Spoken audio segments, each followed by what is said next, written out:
On this episode of Hey Hey Linda Purrs, Linda interviews the 1960s hit records artist Alpha Zoe. Enjoy. Welcome, everyone. Today we're in Gallatin, Tennessee, and I'm with Alpha Zoe.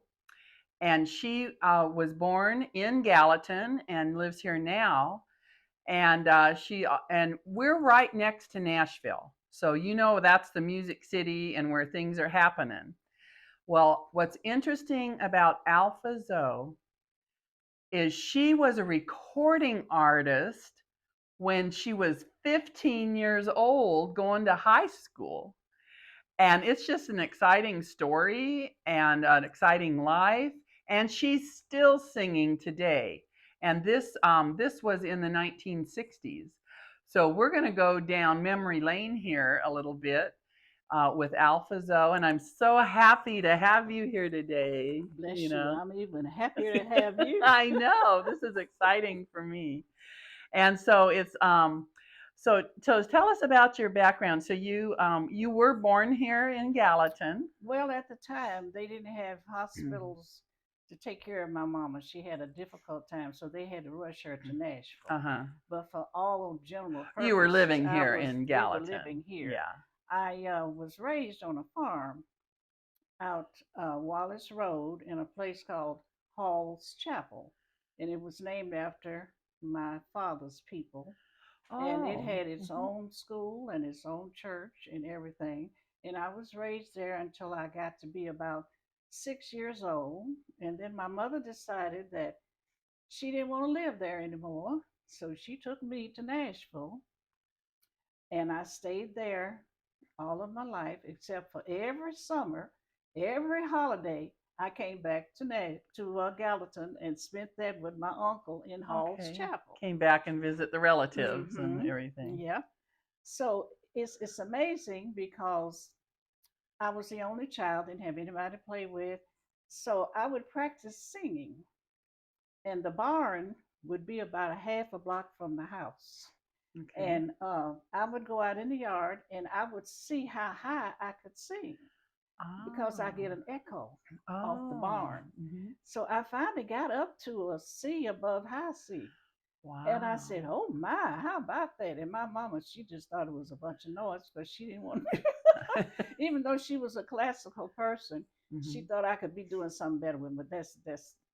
But anyway, we moved to Nashville, and I continued growing up, and I was always a very book person because I was by myself all the time. So I read all the time. Didn't have many friends. And first one thing and another. So when I got to be 13, I was influenced by the wrong people and I was raped. Oh. And I got pregnant, and my mother and father sent me away, and they wouldn't let me keep the child. I had to give up my child. So when I came back, people treated me so much differently. Because back in those days, it was always the woman's fault. I don't care how young you were, the circumstances, you were a bad girl. And I got to the point I just couldn't stand it anymore. So I got married. Okay. As And if that how would old were you when you got married? 15. Okay. I got pregnant with my second son. And at that time, I was still in church singing in the choir. And one of the members came to me one day and she said, Zoe, they call me Zoe, they're having what they call the Hadley Park Concert Series, and they're getting auditions, and you need to go. And I went and I sang my opera song, and everybody just laughed at me, and I won first place. So we went on and on and on and on, singing in the opera in every what they say colored park in Nashville. Okay. So 2 or 3 years later, the man over the concert got an opportunity to give a singer a chance to record. Mm-hmm. So I auditioned for that. But this Okay. time I did a R&B song. Okay. And everybody just stood up and clapped, and I was shocked, But I won that spot. Oh, And okay. that's how I got to sing with Hit Records. Okay. And that's a label. That's the Hit, label. because it sounds like a billboard name or Yeah, something, but it is a label, and it it's a was out label. of Nashville. It was out of Nashville. I Mm-hmm. tell you about Hit. Hit label was an offshoot of Columbia Records. Oh. What they would do, the main stars, the big name stars, would record with Columbia Records. Uh-huh. And then they would take someone like me who sounded a lot like the big name star, and they would record it on Hit Records. Uh-huh. So they would sell the big name stars in the big fancy stores, and they take the Hit Records and put them in the 10-cent stores. So they were Oh. getting money on both ends.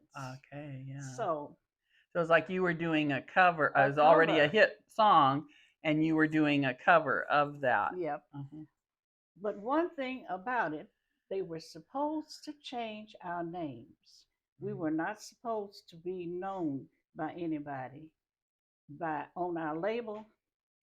So the person that pressed the records liked Alpha So.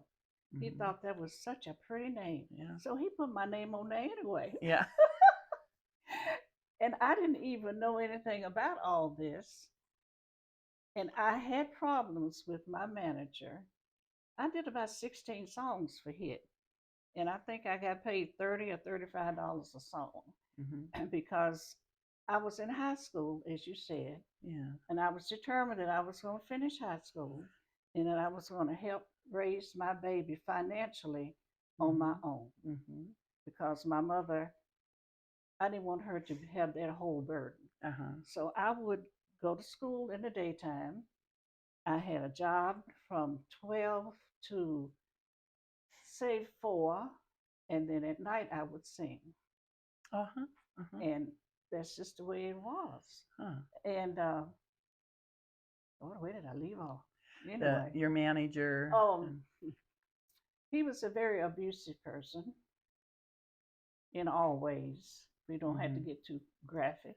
Uh-huh. And when I got 18, I said, I'm not going to deal with this anymore. Mm-hmm.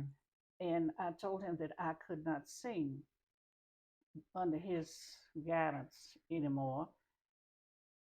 And he told me that if I didn't sing for him, I would never sing in Nashville again. Mm-hmm. And I was never asked to sing anymore. But one time, I forgot this, when I was singing for Hit Records, a man came to me one day and he said, "You know, you have such a versatile voice." Mm-hmm. Versatile, whatever. Mm-hmm. And he said, "Have you ever thought about doing country?" Now, this was back in '64. Yeah. I said, "Well, I'm sure I could because I'm a chameleon. I can sing just about anything you want me to sing." I said, "I'd be happy to give it a try." He said, "Well, I'm gonna see about it." I said, "But one thing, you have to talk to the man that I sing with now Mm-hmm. to see." So they met. I wasn't there. They met, and my manager told him that he didn't fatten frogs for snakes. Mm. That if he wanted me to sing, he would have to find a place for him also. So he wouldn't fatten the frogs for Uh the huh. snakes, Yeah. and he wouldn't let you go unless they took him Also, also. because he was a piano and organ player, Uh-huh. and I miss. Who knows? I could have been the first country western woman of color in Nashville and anywhere else. I wonder what in the world that would have been like. But who knows? I know. The There's Lord does things for the best. So I didn't sing with him anymore because they shut me out. Mm-hmm. And it really hurt because I hadn't done anything, Mm-hmm. except sing, which I love to do. Yeah. And about 30 years later, my daughter went online because she didn't believe that I was the only person named Alpha Soul. So she wanted to prove me wrong. So she would naturally. So she got online and she looked it up and she scrolled, and she came across this blurb, blob, what do you call it? And it said, "Whatever happened to Alpha Soul?" Hmm. And she called me on the phone. She said, "Mama, somebody's looking for you." I said, "I haven't done it. I didn't do it." I didn't do it. She said, "No, Mama, it's on the online. Some man is head of your fan club, and he wants to know whatever happened to you." You had a fan club. How wonderful. I said, "Good grief!" And I was working for the state, and Mhm. we couldn't use the computer for personal purposes. Right. But I happened to work for the commissioner's secretary. Mhm. And so I went over there and I said, I can't call the name, but anyway, I said, "I sure would like to answer this, but I can't do it." She said, "But I can do it." She said, Uh-huh. "I'll do it." She got on. Yeah.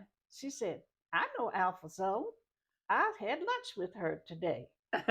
And from then on, it just ballooned. And I got in touch with this man, Oh. and he got in touch with other people, and they were saying that they even playing your song in Japan. I Oh. said, "What?" But you will never know how Uh-huh. much that healed me, Yes. because Yes. all those people who wouldn't let me sing, Mm-hmm. I outlasted all of them. Woohoo! All right. Oh, it was such an exhilarating feeling. And that's about it. And then I was called into the ministry, Mm-hmm. and I accepted the call, because when God calls you, if you don't answer, you get problems over problems until you do. You have to mind your father. So I'm a singing evangelist. I Wonderful. did some ministry work preaching, but my calling was my voice. Mm-hmm. And that's where I get my inspiration from the Holy Spirit, is through singing. Mm-hmm. So now I'm singing for the Lord and enjoying every Now, bit do of you it. do that all over as a guest, or do you have a specific I have a place? church here that I Okay. belong to, and I'm in the choir, but I'm available for anybody who wants me to sing. I don't charge for singing, Oh, okay. That's because good the to Lord know. didn't charge me when He gave me the voice. The Holy Spirit didn't Okay. charge me anything. So I don't charge. I feel that it's my duty as a Christian woman to tell other people about Jesus. Okay. And that's That's what you do. now, I have had jobs, and I accept them now, where I sing secular music because it's still in my system. Mm-hmm. But I don't sing the blues, and I don't sing anything that is vulgar. Uh-huh. It has to be something about Yes. happiness and true love. And then, but I have to have at least one or two gospel or Christian songs Right. in the mix. Right. And that works out good. I Yeah, mean, that's good. Happy songs, Christian yeah. songs, and you have this ministry. Now, is this a place where people can come and Oh yeah, perhaps worship oh there, or is yes, it? yes, Would it's you like right to here. say the name of the Well, place? I'll say the name of the place. I belong to First Baptist Church, Gallatin, on Main Street. Okay. It's right next to the new courthouse, Oh, okay. Yeah. and I've been singing in that choir ever since I moved back here to So somebody, Gallatin. if you want to perhaps see her sing, and then also you might hear a good sermon when you come too. Amen, amen. So My now they pastor, he know. tells it like it is. He Yeah. doesn't hold it. He tells it Yeah. like the Bible. Well, that's the way That's they're it. supposed to do. There you go. Well, I'm glad to know that, and people could, maybe they'll come and maybe they'll get some good Bible Who teaching along knows? with it. Yeah. I'm an evangelist, and I sing to plant a seed that maybe someone will come to the Lord, because hell is real. Yes. It Uh-huh. is real. Mhm. That's a long And and people short of don't it. want to. They don't even want to think about it. Mm-mm. They need. Some people need to wake up a little bit Mhm. on what's going on. So I'm just amazed. I mean, I met you, and then you wanted to come sing, and then I learned about you, and it's just been exciting. And that's one of the big reasons for these interviews. There's a lot of singers, unless they're real famous, Mm-hmm.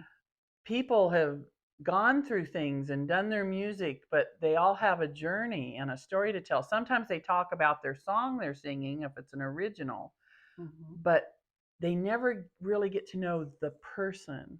And Mm-hmm. that's one of the reasons I'm doing this. And I want to add a little bit to the viewers Sure. here. Now we're talking about the early 1960s. And I grew up in Southern California in the 60s.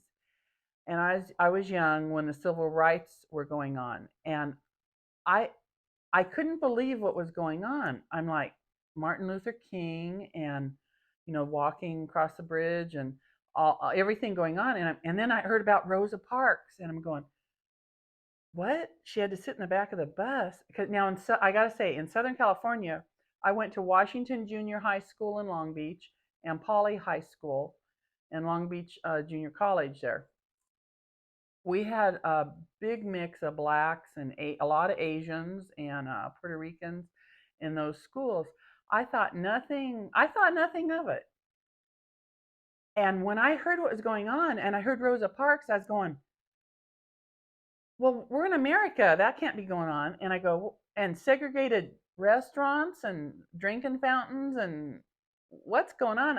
And in my little brain back then, I thought, well, that had to have been before the Civil War. And then I go, well, they didn't have buses in the Civil War. And I was just kind of like trying to, as a young child, putting this all together because this was not happening. I mean, there's prejudice because it's a learned thing and families teach hate and stay away from people, but where in my experience, it was not happening, and it just I was so the South was its own unique place because that's as you mentioned earlier when we were talking, some people moved to Detroit to get Motown going, or Mm-hmm. go to Chicago, Chess Records, and New York, and then like Billie Holiday, a lot of black opera singers, and they went to Europe because they weren't judged and shut out.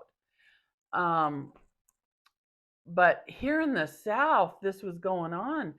What was that like? I mean, you grew up with it, probably Yes, thinking this is indeed. the way it is, but It, my it goodness. it was like you said, it was something that you grew up with, and you really didn't pay any attention to it until you got near in your teens. Hmm. Because when I was in elementary school, we didn't get new books. We got books that Caucasian people had used. I didn't realize that there was. Well, I take that back. I remember one time my mother brought me to Nashville for something, and we went to what then was called Montgomery Ward Uh-huh. store, Uh-huh. and they had two water fountains in the lobby, and one had colored over it and one had white. Well, being a very nosy and whatever you want to call it, inquisitive, let's say that, Yeah. child, I went over to the water fountain and I turned on the colored, and it looked like water. And then I went to the white fountain. It looked just like the water in the colored fountain. Huh. And I said to my mama, I said, why is one sign got colored over it and one sign has white? Because I was Oh, raised up in the country, and you thought it was going to be I colored thought it was going to water. be colored water. And she said, don't pay any attention to that. You just drink whatever you want to drink. And because, here in Gallatin, we weren't exposed to a lot of that. The people here in Gallatin have always been very nice, Hmm. very nice. Uh-huh. And I didn't know what that meant, colored and white. What is that? Yeah. But getting back to when I was recording, back in say 63, 4, 5, whatever, we weren't allowed to use the same entrance as the white Oh. art artists. We Uh-huh. had to go around to the other side. We didn't record on the same days. We had to use the same, Wow. and that's something else about recording hit records. I keep jumping because my mind does that. Yeah, that's okay. They use prime musicians. That's what they call the Nashville sound Uh-huh. because people would come from all over the Mhm. world to record with the musicians at that time. Mhm. So I had an experience to work with Boots Randolph, Chet Atkins, and just innumerable musicians that would just. I remember one time there was a sound in a record that I was recording, and the drummer couldn't get it right. And he went around the studio knocking on the trash cans, trying to find the right sound for this record. Oh, funny. Now let's get back to the Yeah. other side. We weren't allowed to. I didn't ever have any Caucasian backup singers. Uh-huh. All all of us were had to be the same. Right. Okay. Yeah. And whenever we would go to a job outside of town, because we did accept jobs when I was singing for proms and fraternities and sororities and things like that, we would sing. And sometimes they would be in these little towns, Mhm. and we couldn't get back to Nashville, before nightfall. Well, we couldn't stay at a hotel. Oh my gosh. That's why people, they always made jokes about black people. And yes, I said black, I didn't say African American because I'm old. Black people bought great big cars, like great big Cadillacs and Mhm. great big Buicks, Mhm. because we had to sleep in them. I Oh. remember one time we had a job in some little town down in Alabama, and we didn't get back in time. The job lasted longer. And you know how the armrest comes down in the middle of the seat, back seat, and you had an Yeah. armrest? Yeah. I had to sleep on this side, and the drummer had to sleep on this side. Uh-huh. And that's just the way things were. Yeah. And what you gonna do? You do what you have to do. Yeah. And I even know here in Gallatin, the Palace Theater, they have a balcony area which isn't open yet. They plan to refurbish that up there.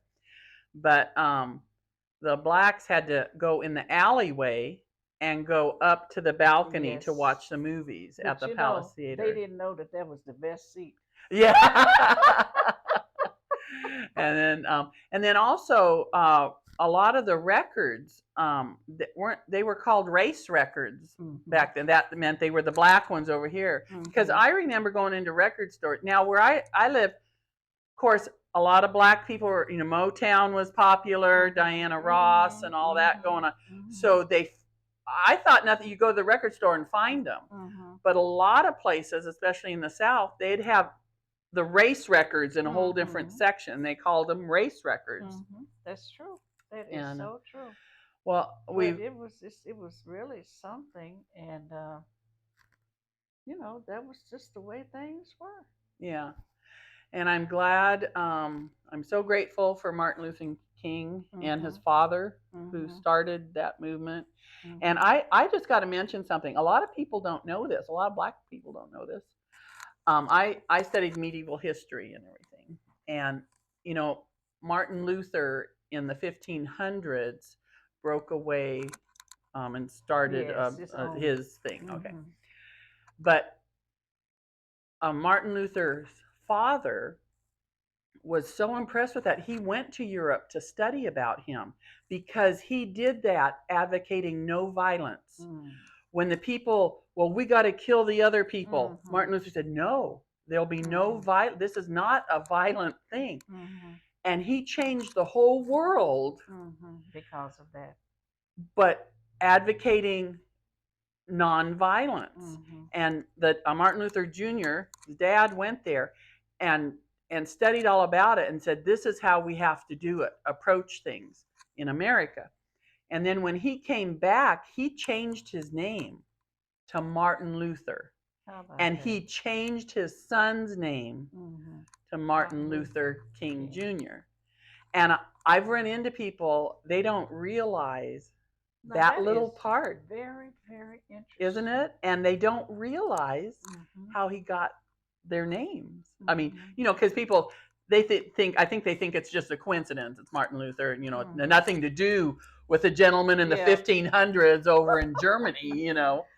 And he was, but there was a big influence there. But the father had to go with to investigate it and study it, and how did he do that and bring that back as a movement Mhm. that we needed in America, Mhm. because it is shameful. I can remember when I was still in high school when the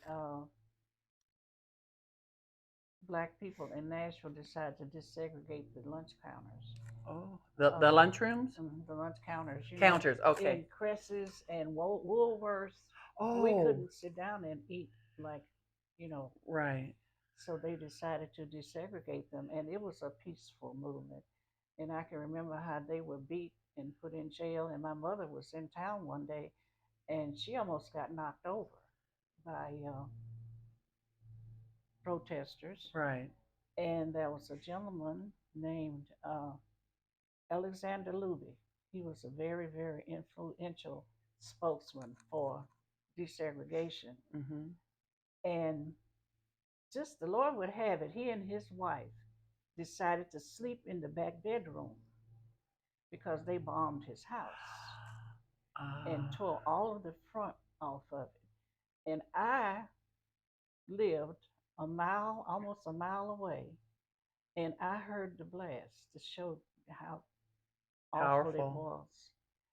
But things have come an awful long way, and then some things have not. Right. Well, It there's a depends lot. on the people. Yes, it is. So I hope we're taking that good turn and keep continuing, because it's just a learned behavior, and you can teach hate or you can teach love. Well, I don't know.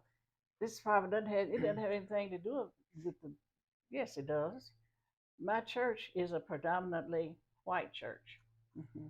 and I was one of the only black people there. My granddaughter Alexandra and I joined there at the same time. Oh, okay. And when I moved back to Gallatin, I was trying to drive back and forth to Nashville to go to church, and it was just too hard because I was trying to go to choir rehearsal, to Uh huh. meetings. Uh huh.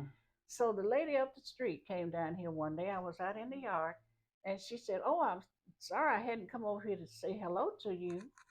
And I said, "I'm glad to meet you." I said, she said, "Well, why don't you come and visit my church?" Uh huh. And I said, "Oh, that'd be wonderful because I haven't been able to find one because I didn't have the feeling. You know how you go to a place and you just don't feel the spirit is just not with you at that Uh particular huh. time." So I went to First Baptist, and they were so wonderful to me and my granddaughter. And I looked around, I didn't see anybody else in there that looked like us. And I said, it didn't make any difference. Yeah. Well, we all people, peerless, and we look the same. Yeah. True that. So some of my so-called friends said they're not going to accept you in that church. I've been there 10 years now, but Uh huh. anyway, I said they're not going to like you there. I said, well, I tell you what, baby, some of y'all don't like me here. Touche. And I have been just as happy as a flea on a fat dog ever I'm since I glad. joined there. I'm glad. I'm glad. And I'm glad to have met you and that this happened, and you're going to come sing for us And I next am week. so happy. And you know, the day that you sang for the club that I belong to, Yes. Uh-huh. I was feeling so very badly. I wasn't up to par. I Yeah. started not to come. It's Oh. just by the grace of God that Oh, I that you, came. I guess I'll And go. I met And we you. met. Yeah. And I said, oh my. Because, like I said, singing is in your system. Uh-huh. And it's just, you just can't do anything about it. You just have to give vent to the spirit. And when you said, would you come and sing? I said, oh, well, I'm not doing too well, but I'll see about it. Well, But I appreciate the opportunity, and I yeah. think that what you're doing is marvelous. Oh, well, thank you. And I'm Yes, you and looking, your husband, who's in the background, yeah.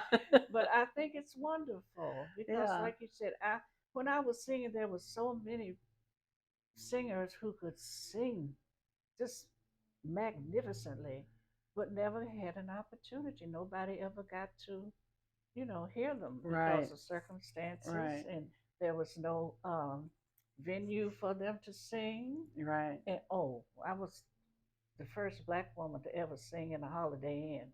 I Okay. don't know, things like this flash through my mind. Yeah, the furs or whatever. Hmm. Yeah. Yeah. But thank you so much. Yeah, this is great, and I'm just so happy to have met you. And like you say, God works in mysterious ways, Mysterious and that ways, we His just happened wonders to to that I perform. could find out about that. And then we're going to hear a song from you in a minute, Yes, and yes. I'm just happy to have met you today, God bless you, and my you sister, too. in Jesus' name. Yes.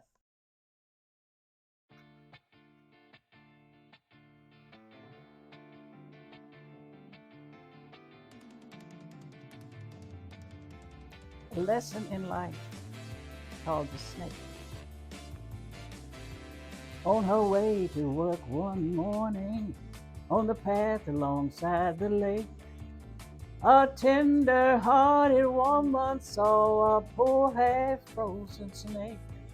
His pretty colored skin had been all frosted with a dew. "Oh, well," she cried, "I'll take you in, and I'll take care of you. Take me in, oh tender woman, take me in, for heaven's sake. Take me in, tender woman," sighed the snake. She wrapped him up all cozy in a coventer of silk, and laid him by the fireside with some honey and some milk. She hurried home from work that night. As soon as she arrived, she found that pretty snake she'd taken in had been revived. Take me in, oh tender woman, take me in, for heaven's sake. Take me in, tender woman, sighed the snake. Do-do-do-do. Now she clutched him to her bosom. "You're so beautiful," she cried. "But if I hadn't brought you in, by now you might have died." Now she stroked his pretty skin again, and kissed and held him tight. But instead of saying thanks, that snake gave her a vicious bite. "Ooh! Take me in, tender woman, take me in, for heaven's sake. Take me in, tender woman," sighed the snake. Do, do, do, do. "I saved you," cried that woman, "and you bit me even. Why? And you know your bite is poisonous, and now I'm gonna die." "Oh, shut up, silly woman," said that reptile with a grin. "You knew darn well I was a snake before you brought me in. Take me in, oh tender woman, take me in, for heaven's sake. Take me in, tender woman," sighed the snake, sighed the snake. "Take me in, tender woman," sighed the snake, sighed the snake, sighed the snake, sighed the snake.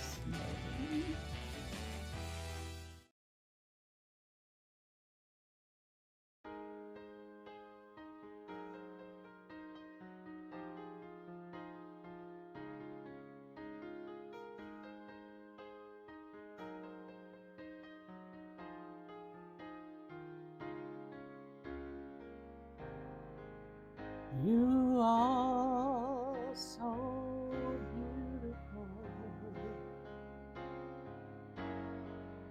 Mm, to me, you are so beautiful.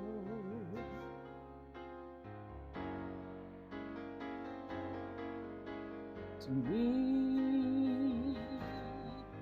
Can't you see? You're everything I hope for, everything I need. You are so beautiful to me. You are so beautiful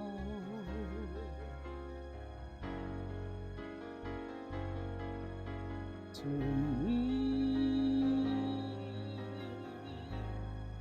You are so beautiful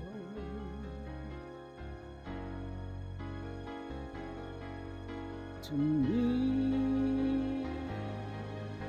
Can't you see? You're everything I hope for, everything I need.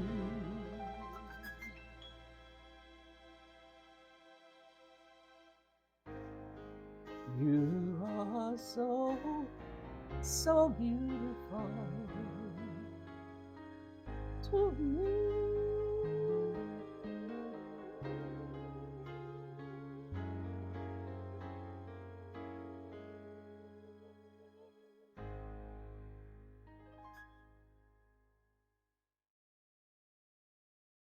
This episode of Hey Hey Linda Purrs is sponsored by. Come on down to Grandpa's Music at 1033 Park Street in Westmoreland. Live bluegrass, country, and gospel music every Saturday night. Shows start at 6 p.m. and admission is $8. First Fridays we feature karaoke and Grandpa's Music Jam Session 10 to 2 p.m. on the second and fourth Tuesday. New and seasoned musicians are always welcome for music lessons, so bring the whole family. Grandpa's Music at 1033 Park Street in Westmoreland.